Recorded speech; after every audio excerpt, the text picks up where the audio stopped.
Everyone has a story. Stories have power. They help us understand. Jessop's Journal is a collection of powerful, positive, and inspirational stories. It's time for Jessop's Journal. Hi, I'm Doug Jessop. Welcome to this episode of Jessop's Journal, where we share powerful, positive, and inspirational stories in music. Well, today we're going to concentrate pretty heavily on that powerful, and hopefully we'll give you some inspiration with some hope. We're going to be talking about suicide prevention. First up, David Kozlowski. Now be aware, this is a longer interview because it's that important. Hi, I'm Doug Jessop. Welcome to this episode of Jessop's Journal. With me today, David Kozlowski. So David, number one, thanks for coming on Jessop's Journal. Thanks for having me. So you're doing football, and you decided, I guess, not to do the NFL thing. That decision was made for me. like most young people, that's not a choice. If someone says, "Hey, 21, you want millions of dollars?" No one says no. I maybe a couple people have said that, but I didn't even get to finish playing at the U. Unfortunately, I had a lot of health issues. I had severe problems with concussions. I was in a coma for a day. Developed a speech impediment. I had to go see a counselor, psychologist, and caused me to have a lot of mental health problems too, to be honest. Now, talking about counseling. So after going to the U, I understand you did some training in counseling. Yeah, so after an experience that happened at the U, where, it's public knowledge now, but I had a very serious suicide attempt. I had 3 concussions in 1 calendar year. Like I said, I was in a coma for a day, and it threw me off pretty bad, my mental health. I was engaged to a girl, breakup, couldn't play football anymore. As a young man, when sometimes you play sports, it's easy to lose your identity, and that becomes who you are. And then when it's gone, you're like, oh, who am I now? I have to reinvent myself. So all that happened, and I had a very serious suicide attempt, and I was very fortunate and thankful to be alive. And then after that, Coach McBride and the rest of the Utah football staff was like, you should probably talk to someone and get some help. And I'm glad I did. And one thing led to another. When I was graduated from the U, went back home, that experience stuck with me, and had a lot of jobs, but for some reason, just this counseling, this therapy, this psychology thing was just in the back of my mind. And then I acted upon it and decided to go to graduate school to get a master's in counseling psychology to become what's called a licensed marriage and family therapist. Okay. So how long have you been doing that? Gosh, since December of 1998, I've been in the mental health profession. So I started working in group homes, worked in psychiatric hospitals, crisis treatment centers for abused kids and teens. I had a mentor a long time ago when I asked him, what should I do for work if I'm going to graduate school? Because at the time I was doing a sales job, making pretty decent money. He said, quit everything, work in the worst possible cases, because I wanted to specialize with teenagers. He said, you can't be sitting in a cozy office talking about feelings, touchy-feely stuff if you haven't really been in the streets, really in the difficult times that families and kids are going through. And man, I'm so glad I took on those jobs.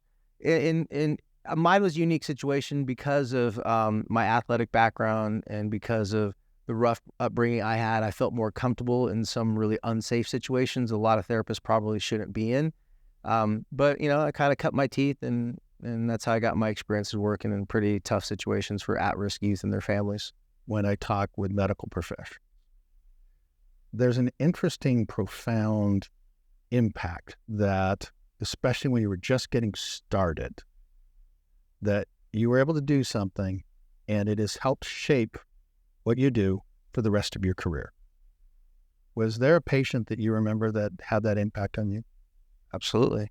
In fact, when I just mentioned do not lead with questions, lead with statements, it happened to me one time after my suicide attempt where Coach Ron McBride, the medical professionals couldn't tell him why I was there, but he knew something was severely wrong. So he looked at me and said, I don't know what's going on with you. I don't know what happened, but I know this is not who you are. It's just what you're going through. I love you, man. And he gave me a hug, and I broke down crying. Well, fast forward a number of years later, I'm in graduate school. I'm in a psychiatric hospital. Now, I don't know how much, you may have to cut some of this out if it's a little bit too intense for the viewership or just for the dialogue, but it's honest and it's real. There's a 14-year-old girl that was on the hospital floor, and this was many, many years ago. She was admitted to the hospital multiple times. So her chart showed this horrible life. Her parents were homeless. They were addicted to drugs. She was 14 years old, and it was a fact that we verified. But when she would get in trouble and someone would tell her, hey, you got to go back to your room, you got to do something like that, she'd break down and she would tell people that she was 14 years old and she'd already been raped 14 times. There's no comeback to that if someone says that to you. So a lot of times people would stop in their tracks and just freeze, not know what to say. Well, she went through if anyone's familiar with the procedure of going to a psychiatric facility, usually it's a 72-hour hold. It's an acute stay. If it's longer, your insurance can pay for it. Maybe you need more help. Well, she was there for a little while, and because she was there multiple times, they decided to keep her a little while. Well, she started doing everything she was supposed to do, and unbeknownst to me or anyone else, she was just playing a role. She was just pretending just to get out of there. So to make a really long story short, she decided that when she got out of there, she was going to be successful this time in her suicide attempt. I was fortunate enough to be that goofy guy on the unit that all the kids, I just made them laugh. I'd sing songs, I'd joke around. They used to say, are you like half patient, half staff? I'm like, yeah, I'm half patient, joke around. So she really liked me. She and I got a really good relationship. She trusted in me. And when everybody else was saying, all right, she's ready to go, I was like, something just didn't feel right. So I went into her and I started telling her, I'm so proud of her. So this, so that, she's ready to go. And she just sat there and she couldn't take it anymore. And she broke down and she said, hey, listen, this happened to me 14 times. I'm 14 years old. Said it again. She said, here's my whole entire life. And she goes, nobody can stop me. I'm going to be successful this time. And admitted it to me. I remember looking at her thinking, my books in graduate school had given me no preparation for this. This was real. And this girl was looking me dead in the eyes. And she was not joking. She was not playing. And there was no cute, cuddly thing I could say like, well, people need you here. You're loved. All that cheesy stuff was out the door for this girl in her hard life. In fact, when people did say cheesy stuff like that to her, she did not. That was pushing her over the edge even more. So I sat there and I thought about what Coach Ron McBride had said. And this was a conversation I had with Coach McBride, and I told him about the story. And I just remembered the only thing I could tell her was the most honest thing I knew, but it wasn't what I was told to say. So I just threw it out there and I said it. I said, so what you're telling me is because you went through this had happened, all these horrible things, your parents, this and that, because of all this horrible stuff, I made a huge case for this horrible life. I said, because of all these things, you don't want to live anymore. And she said, exactly. I just looked at her and said, if I were you, I'd want to take my life too. She just froze. Her jaw dropped and looked at me. And I'm sitting here going, did I say the right thing or the worst thing? And she looked at me and she goes, I'm not crazy, right? Like you would want to do it. Look, you have your life all together, which by the way, didn't have my life all together. She just thought I did. She goes, you have your life together. You're this and that. And if you were in my situation, you'd want to die too. I said, absolutely 1000%. And then she just broke down and started crying. She goes, why? And just started explaining how broken she felt. She started explaining all these horrible things of why does not anyone understand? And as she went on and on, I interrupted her and said, now, I don't want you to take your life. She's like, I know what you meant by that. It was just this moment of like this girl that no one could get through. She was hard. I mean, this girl was hardened by life. But that one thing that she wasn't expecting caught her off guard, but it was so honest, so real. And then I'd shared with her, which they told us we weren't supposed to. I said, forget it. I shared with her my suicide attempt. She's like, no way. I knew there was something different about you. And so at that moment, she went in, she talked to doctors, admitted that she was lying, stayed for another 2 or 3 weeks, got it together. I never saw her back there again. And this was a girl who'd come probably every couple months. So to the best of my knowledge, that was a big turning point, at least at that specific time. And so that's when I learned, I'm like, there's something better that we could do. And that's bearing testimony of who we see the person is, who they are to us, not who they are at that moment. You wouldn't give a drunk person the keys to the car and say, go ahead, drive and see what happens. I'm not going to let a person that's feeling suicidal be in charge of their decisions at that moment. So yeah, safety is first, but those first initial statements, the closest people who we feel comfortable, we can be vulnerable around, they know what to say. And other people, unfortunately, they have good intentions. They just say the wrong. What's an example of something that you should not say to somebody that is contemplating suicide? And on the other side, what are some things that you should say or do? Well, this may come as a surprise to some people, but I want them to listen very closely. You shouldn't start off by leading with any questions. So for example, camera's on me, and then I'll give you what you should say. So you think someone's fearful? You think someone's suicidal, you're fearful if they're suicidal. Now watch my face. Are you okay? Just look, that doesn't convey confidence in that you're there to help. It conveys confusion, and relationships are mirrors. So if someone's looking at you like, are you all right? And you're like, I wasn't feeling okay, but you just justified that I'm not feeling okay now, right? And I always say you should lead with statements. Now, I'm not saying you can't ask questions, but don't lead with questions. If you were to lead with a statement, it sounds like this. You're concerned, you're fearful, you want to say something really important, impactful to this person, but instead of saying, are you okay? You look at them and you say, hey, I don't know what you're going through, but you're not going through it alone. I always have your back. That's how you should lead off the conversation. Now, based upon the person's reaction, from my experience working in psychiatric hospitals where I had one specific main job, make sure no one takes their life, because that's why they were there. And so I had to find out the hard way, and watching other people, nurses, doctors, like, what's wrong? You were just leaving today. How come you're suicidal?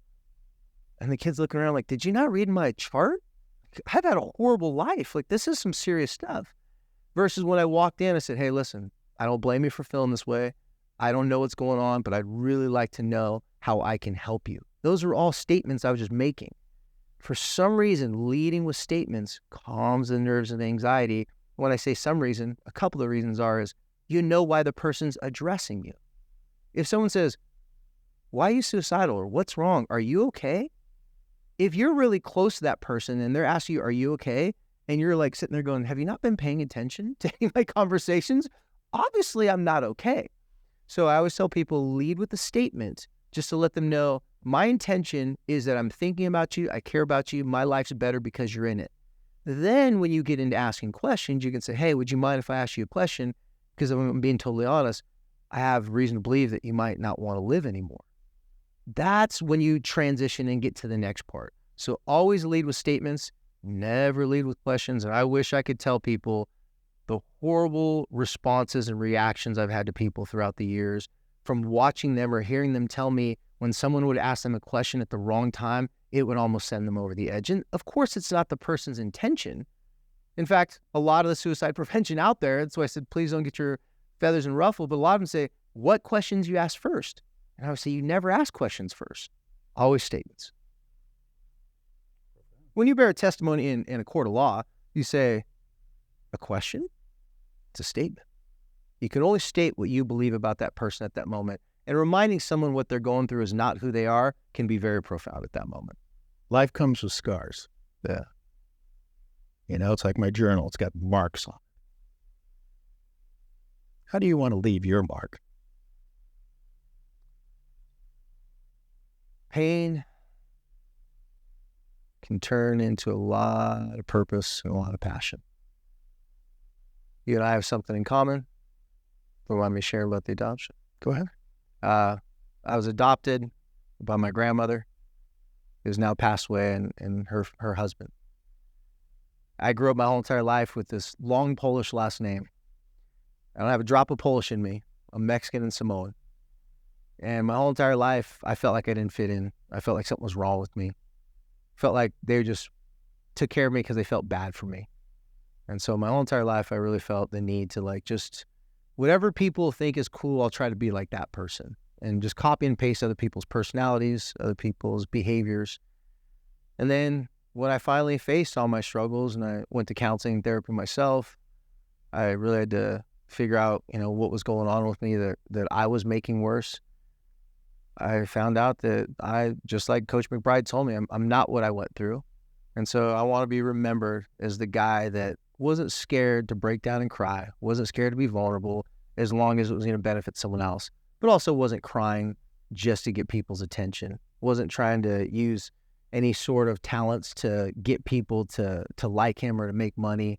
Just really that guy, it's like, hey, at the end of the day, that guy is who he says he is.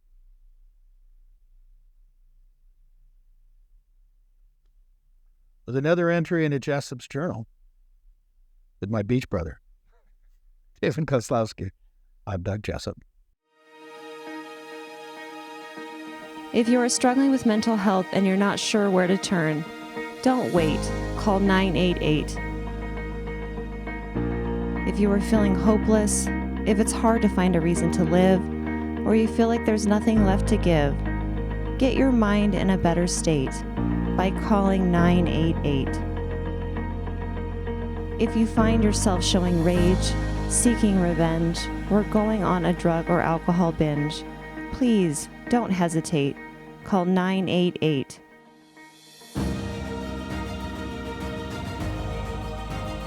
If you are feeling trapped or in unbearable mental pain, there is another way. Talk to people who know how to relate and call or text 988. What are you thankful for right here, right now? Well, this morning I was so thankful for my husband who is there with our youngest child, and just all of his support that he gives me so I can do my art and I can follow what I feel to be my calling and follow my heart. I'm so grateful for my faith. I'm a Latter-day Saint. I'm grateful for those beliefs that I have and those values and how they sustain me. I'm so grateful to be in this country.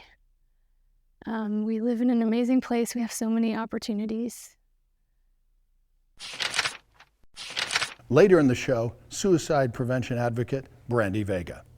Hey you, we need your help. Join the Promise to Live Global Challenge right now. Promise that if you are ever feeling sad, depressed, hopeless, or suicidal, you'll reach out to a friend, family member, 988, or another resource. Studies show if you make a promise ahead of time, you're a lot more likely to keep it when it really matters. So reach out to promise2live.org. Once you make the promise, share it on social media, help us stop the stigma, start conversations, and save lives. Suicide prevention advocate Brandy Vega. Is there a passion project that you're working on? Yeah. Well, you know, when I worked in TV, it's true what they say, if it bleeds, it leads. And we were there for people's worst days and some of the worst stories, and just mental health was hard. Yeah. My favorite stories were the fun, uplifting, inspiring, but those were few and far between. So when I got out, I founded a nonprofit called Good Deed Revolution. And it was about doing good deeds and acts of kindness and paying it forward and sharing those stories on video to inspire others. And we did some amazing things with that. And then about 2 years ago, I almost lost my daughter to suicide. And this was a hard thing for me because, it's a hard thing as a parent, as a person. And it was actually her second suicide attempt. She attempted at 12, but because of the stigma and everything, we didn't talk about it. I was a single mom. I was running my nonprofit. I was running my production studio, and I just felt like such a big failure. And I was so sad and heartbroken, and we didn't talk about it. Nobody even knew we went through that. My daughter promised it would never happen again. She was only 12 years old. And when it happened again 2 years later, I knew it had to be different. You can't expect the same thing, different results if you do the same thing. And so after her suicide attempt last year, if her friend hadn't had the courage to call 911 and the police woke us up in the middle of the night, I would have found my 14-year-old daughter deceased in the morning. And when we got to Primary Children's that night, they didn't even have a bed for my daughter. There were so many suicide attempts from kids 8 to 18 that they didn't know where they were going to put her. And we didn't know if she was going to pull through. And if she did, we didn't know if she was going to have permanent damage and all these things. And I was just devastated. And prayed, Heavenly Father, save my daughter. Got an impression that said, you're going to be given a second chance. What are you going to do with it? And there won't be a third.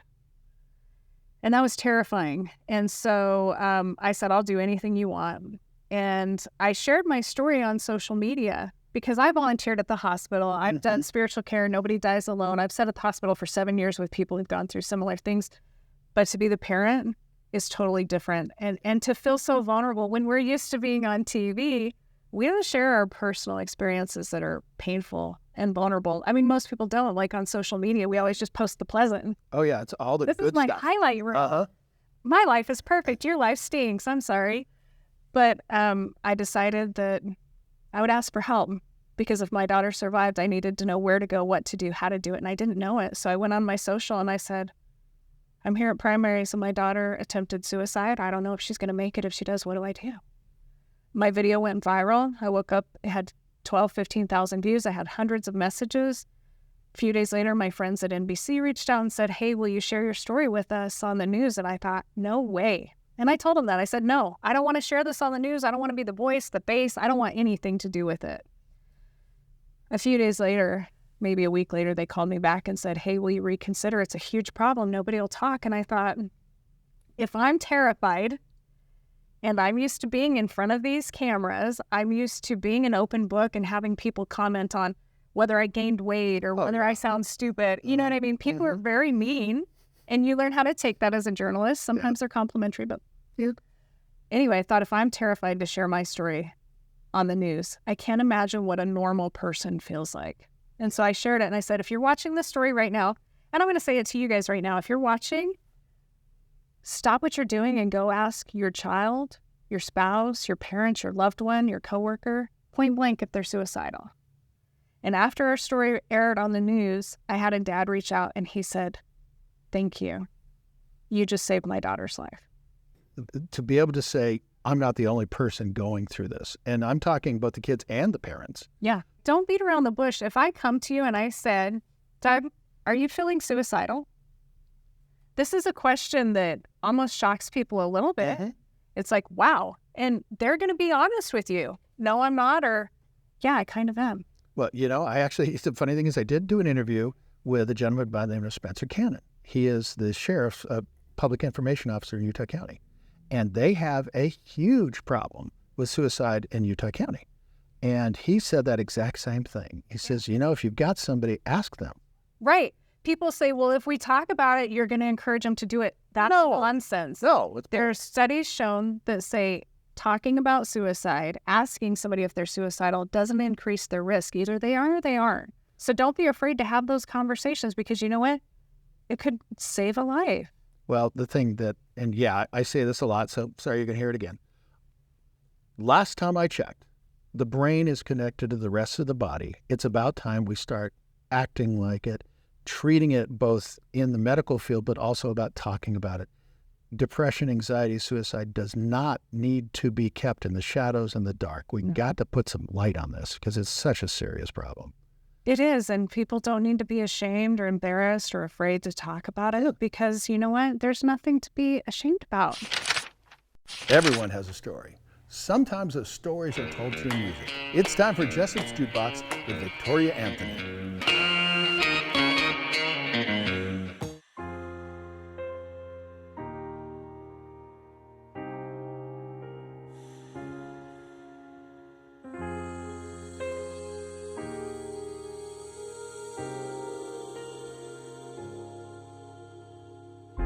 Close my eyes not to hear what the world's trying to tell me,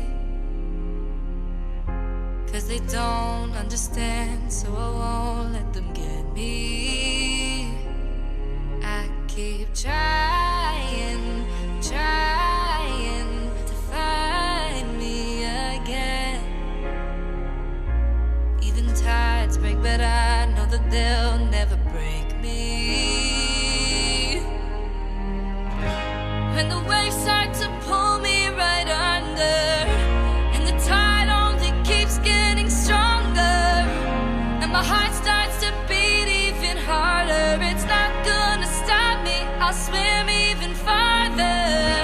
When all my fears try to find me, I'll leave them so far back behind me. They can't hold me back any longer. I won't be afraid, watch me breathe underwater.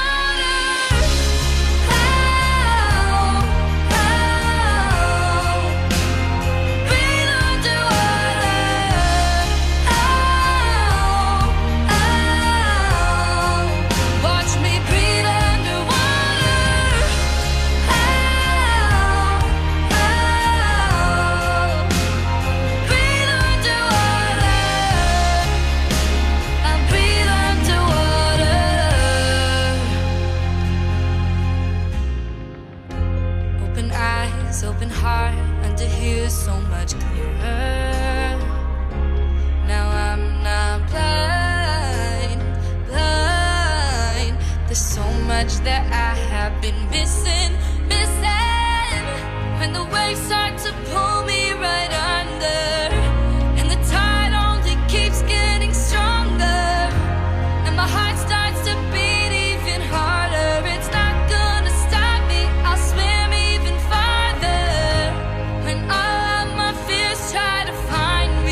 makes you smile? Spry Natural Xylitol mints make me smile. I think it might help you too.